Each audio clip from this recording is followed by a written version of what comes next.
Alison here. Welcome back to Words and Pictures for another Watercolour Wednesday. Last time for Watercolour Wednesday I welcomed you to a few minutes of fun, but then we ended up working with watercolours. So last time around we were painting white flowers by using colours. So I will link to that episode. We've also done some creating white flowers by doing stencil flipping. So that episode will also be there. Actually, I should probably make this into a playlist altogether, shouldn't I? We're going to have a look at putting white flowers over colourful backgrounds. That'll probably be a few minutes of fun. That will be a few minutes of fun episode. But this time we're going to have a look at the lifting technique. So we did a little bit of stencil lifting colour away after you've put it down. Doing that with stencils recently, so I will try to link that as well. But this is a very standard watercolour technique, and one of the things is with decent watercolour paper, decent watercolour paints, you should be able, after you've put them onto the paper, to lift them away again. So this is a bit of bamboo watercolour paper. This is made by Clairefontaine. This is the sort of cheapy watercolour pad, which also happens to be Clairefontaine. That's the one I'm always going on about. And we're going to try with those two. I haven't got my expensive Archival paper out because I'm hoping we'll get a decent enough result with these. And if I'm working with stamps and sort of mixed media processes as opposed to full-on watercolouring, I tend to keep the posh watercolour paper for what I think of as real watercolour work. I'll link to a couple of those sketchbook flip-throughs if you're interested in seeing what I think of as real watercolour work. Okay, what stamps am I going to use? I quite like the idea of a poppy, actually. Have I got the poppies out? Where are they? Yeah, maybe we'll do a poppy. I'm enjoying summer flowers a lot at the moment. As you can see, we've got roses and hydrangeas and cosmos, but obviously any stamps, floral stamps you've got. Tim Holtz has got oodles of lovely floral stamps, but I think this is going to be quite nice to lift. First thing we need is to put some colour on the background, though. Now, somewhere I've taken my wide brush away. I'm going to have to go and find that in order to do this. Back in a sec. There it is. Good. This is the 3/4 inch oval silver black velvet. So you can see it's a fairly chunky brush. It's got lovely soft bristles that hold lots of paint and water.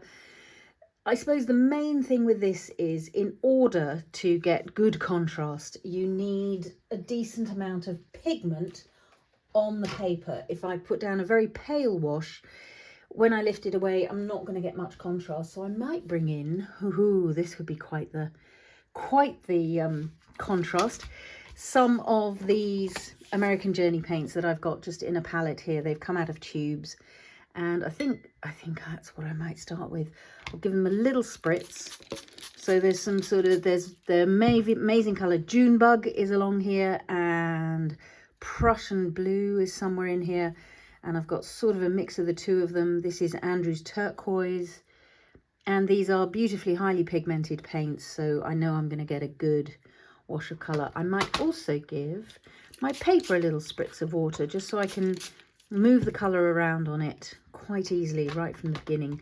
I'm not doing a full-on watercolour spritz. You can see there's still textured droplets on there, and I'm fine with that. I don't necessarily want a completely smooth outcome. Let's go in with some watercolour here. You could, of course, make this a salty watercolour background. We've done that multiple times in the past.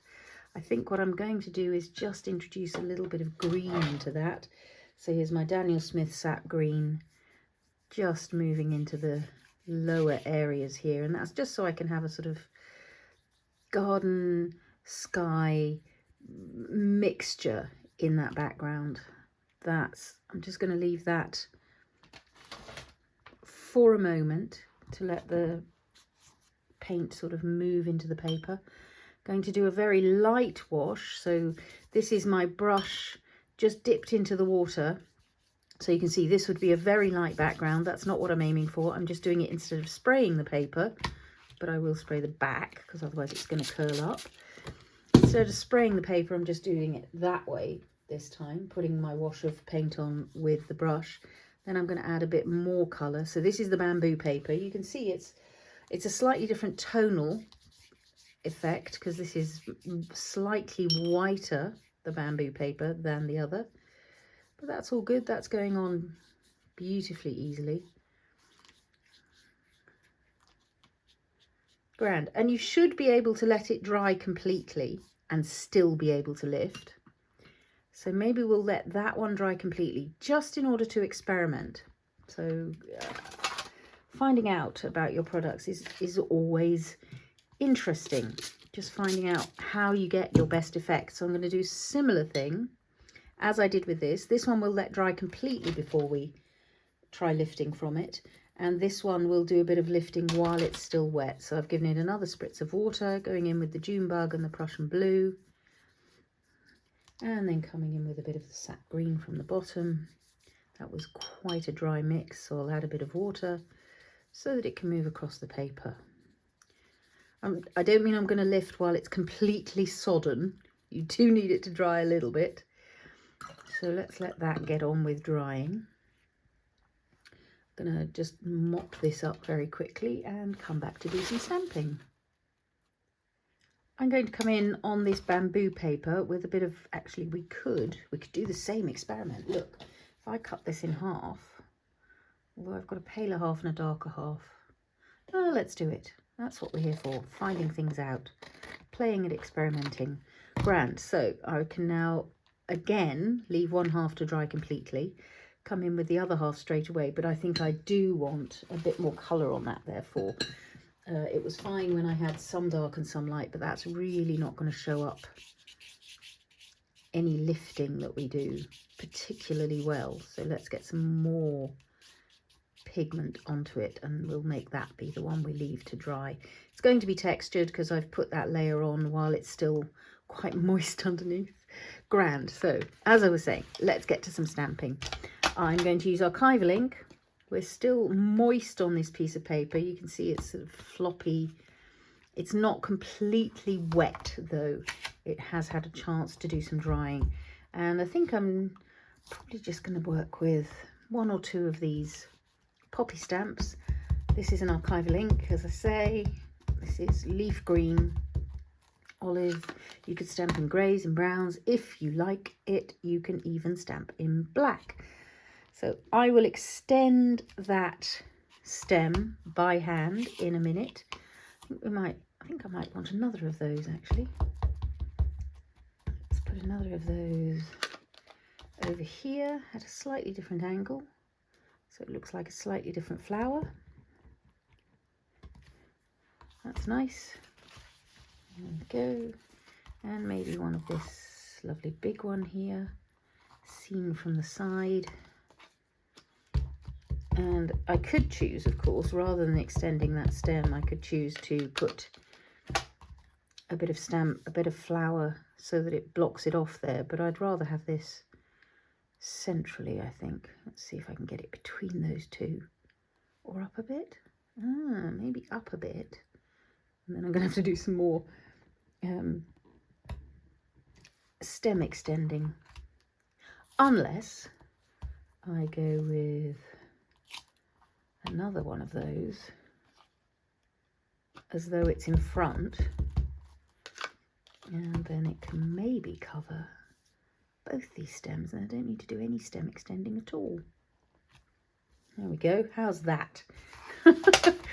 Grand. So now it's as simple as going in with some water, a watery brush, a little bit of water, having some kitchen roll on standby so that we can pick up the colour inside these petals. So you could go with a water brush.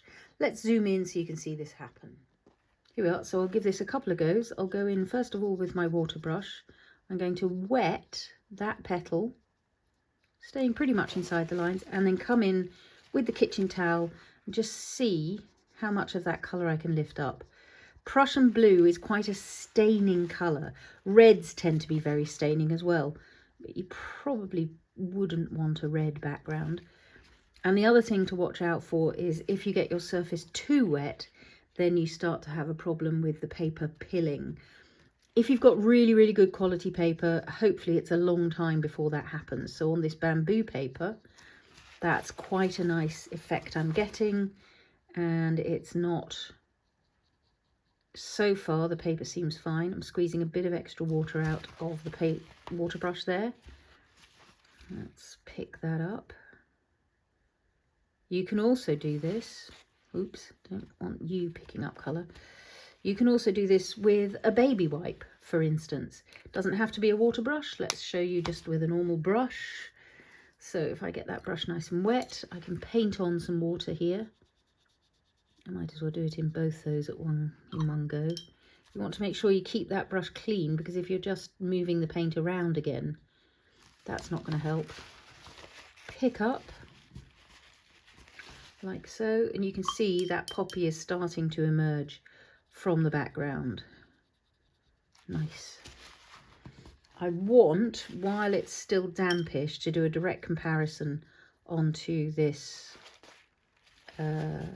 cheaper watercolour paper, just to see what the difference is. So we'll let that dry a little bit further. But you can see I'm heading towards a white flower there. You may or may not be able to get all the colour up. Sometimes you can, sometimes you just can't. I'm going to stick with the leaf green, quite enjoying it. So these are the two panels that I'm leaving to dry fully, so that we can see if we can still do the lifting afterwards. So if I work this portrait wise, I'm gonna need to do quite a lot of extending of stems, unless I, yeah, like that, come in from the side, and then there's not as far to go, as you can see. It's perfectly easy to do with a pen or a marker. Let's tilt you that way. So again, this paper is, oh, it's almost dry. That's because it's quite warm at the moment, and things are drying more quickly than I had anticipated. But you're seeing this in real time. It's one of the things I'm quite keen on here at Words and Pictures, is giving you, as far as I can, a sense of properly how long these things are taking. I know you have the option to watch in double speed, but I try to avoid speeding up my videos. I want you to see what's actually happening. Let's go for maybe a little bit of tipping and tilting in from that side, and maybe a little bit coming in from there. So both of those are slightly paler stampings because I didn't re-ink in between, but that's fine. I like that slightly softer look around the edge. Grand. Let's start with the water brush. I'll put it down somewhere and come in over these blues again. So that I can see is moving colour right away, but on this paper I am aware I've had problems in the past with pilling, so I mean the paper kind of scrubbing up if you get it too wet or you rub at it too much. But so far that's a pretty good effect, I would say. I did this over some salty watercolour backgrounds, or distress backgrounds, I think maybe they were. So yes, this doesn't have to be watercolours. You could absolutely blend on distress inks and do this same process, which I entitled Ghost Flowers, because there was just something about them emerging from these backgrounds that I find rather ghostly and rather delightful. That's working pretty well. Again, Prussian Blue I know is quite a staining colour, so it was always going to be a slight risk using that. But you can see that these are now starting to emerge from that background. This isn't quite the ghost flowers. I did an extra couple of bits of technique with the ghost flowers. But I think this is a lovely way to play with what's... This is an official, proper watercolours technique to do lifting, to get yourself back your white space if you've managed to cover it up. But as I say, if we're stamping, it's a really good way to retrieve our white flowers from out of these backgrounds. And I quite like that there's a subtlety to how they emerge, that they're not fully white, they're not glaringly white. They have already within them a gentleness and a bit of a bit of sort of shading that is coming from the colours underneath. And that's quite nice. So if you really, really want to make sure you've got a highlighted part of the petal where the sun is hitting it, that's where you really want to work at trying to lift the colour up. But that's working quite nicely. Let's come back and do another one on here.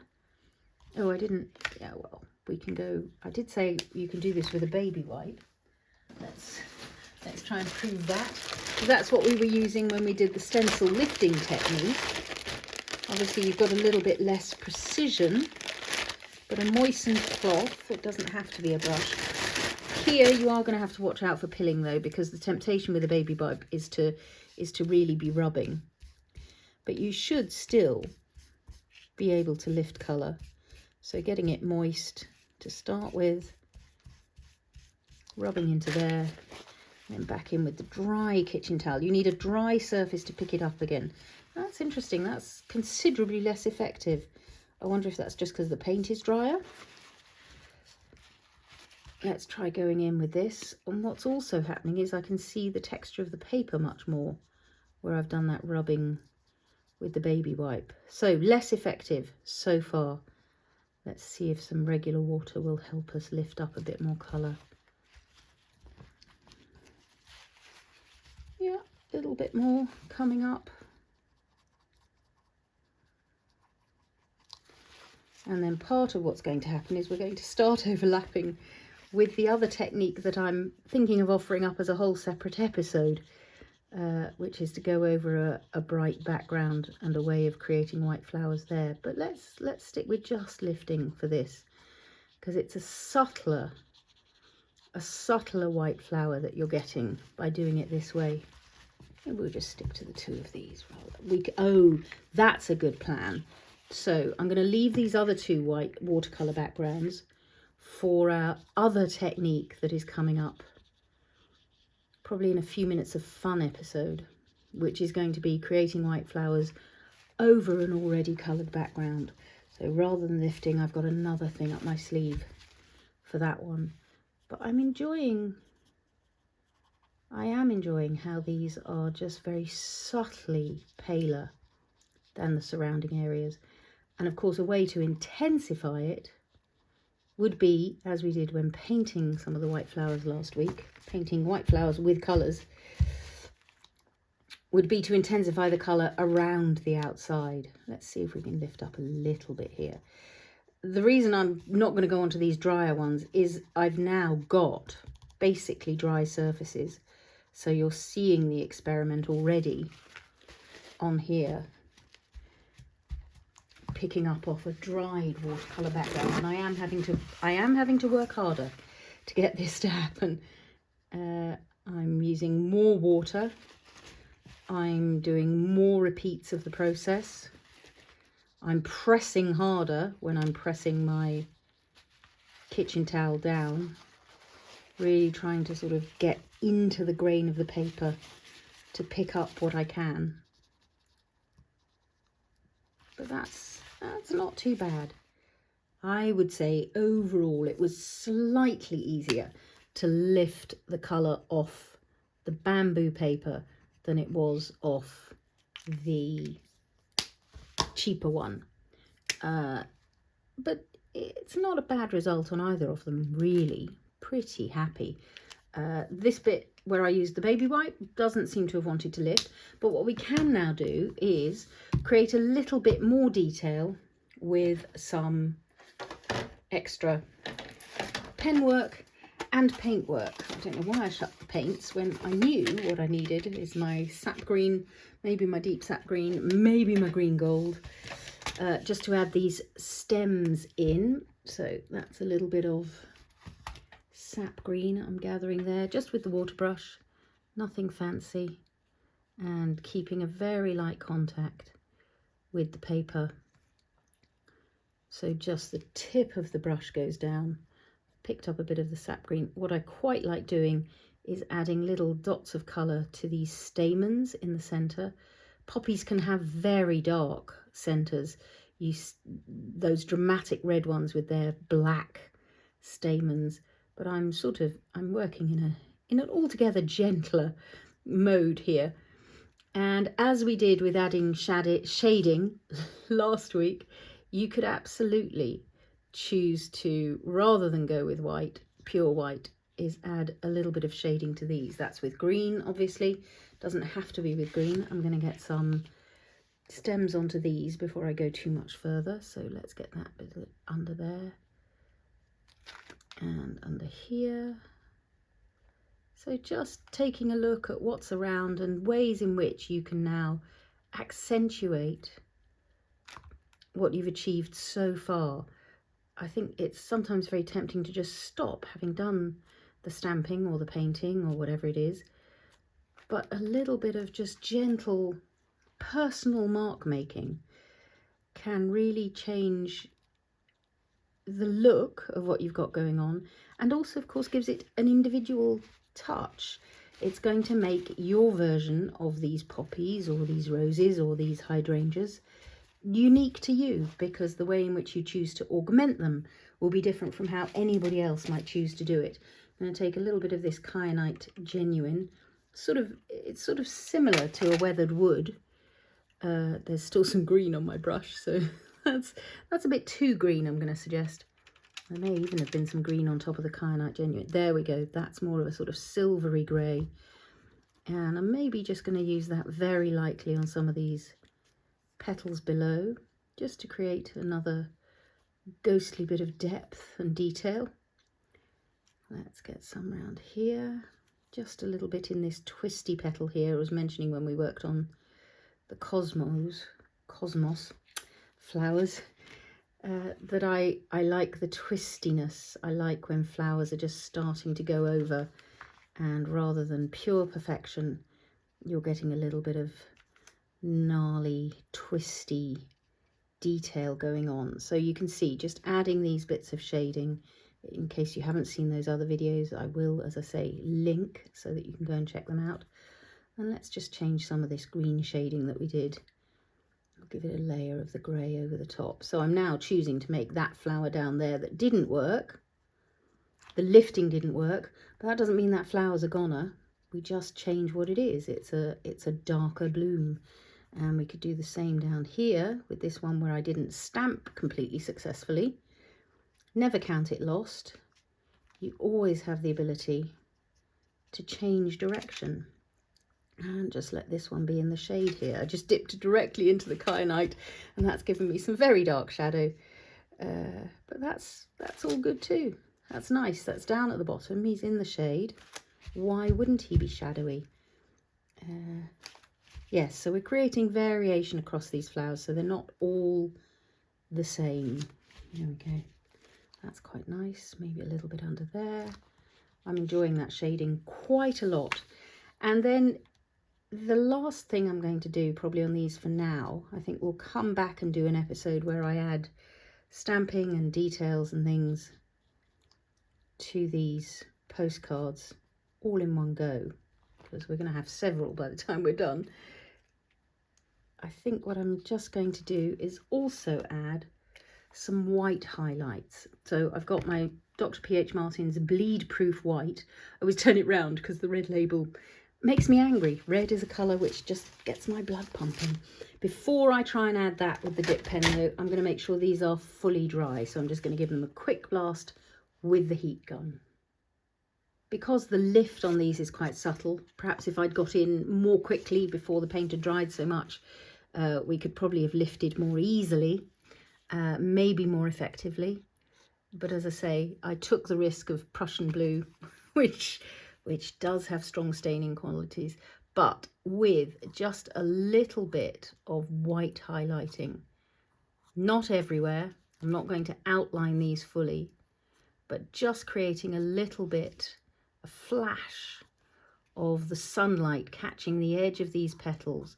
It's going to really give us some definition between the background and our white flowers. And this kind of detail is the sort of thing that can really lift the eye's attention, make us see things really differently with just a couple of lines of detail added. you can make a huge difference to what's on the paper in front of you and how we perceive it, how we interpret it.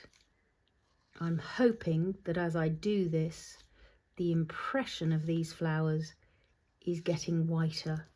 So they're starting to stand out more from the background just by having those little moments of white highlighting. It's such a wonderful light catcher itself. So we're trying to pretend to be sunlight, catching the light on the edges of these petals, but we're also actually doing that because white catches the light. So it's both a pretend catching of the light by doing an actual catching of the light. That's really delicately adding something rather special, I think, to those poppies. And all I've done is take myself to those edges and just added a little bit of extra white detail in those places to pick it up. We'll do it again here. Just catching the inside of the stamped outline and giving it a bit of help to identify these white flowers against the watercolour backgrounds. I might even borrow some of those shading marks that I've added there and make them highlight marks as opposed to shading. That's making quite a big difference against the green. I like that. And it's also making the flower really pop against the background. Oh, that was the other difference with the ghost flowers, of course. They weren't stamped in a dark colour. They were stamped and embossed in white.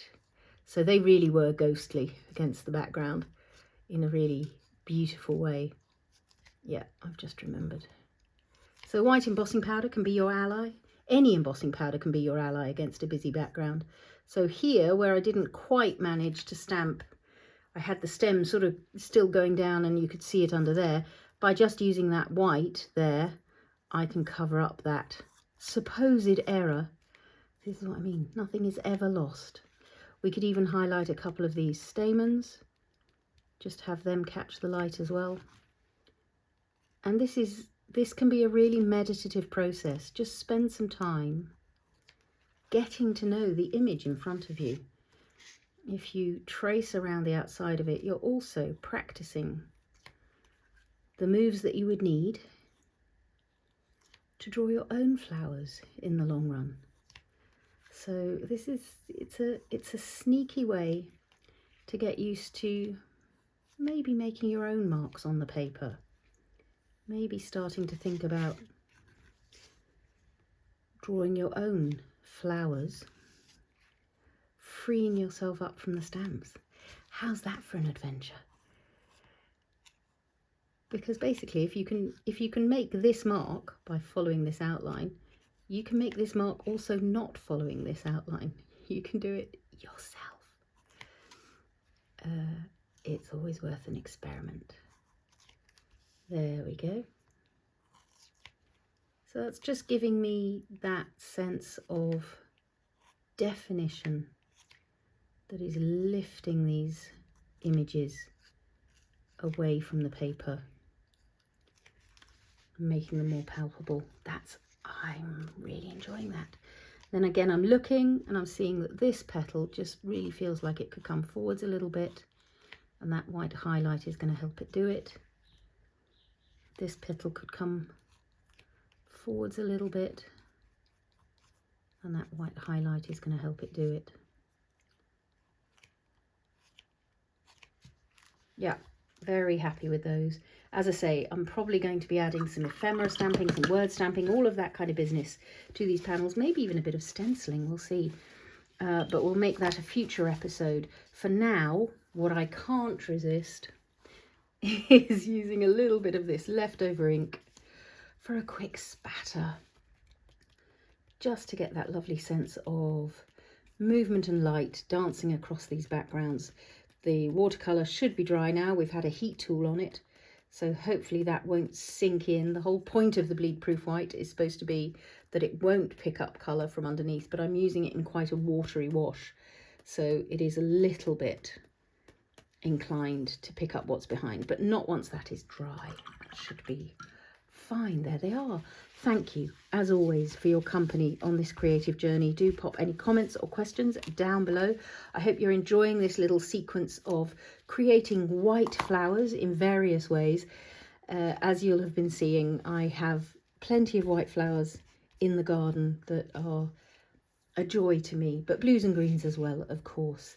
I will link to the videos I mentioned down below, including the other white flower videos, and leave a list of ingredients of what I've used today as far as I can.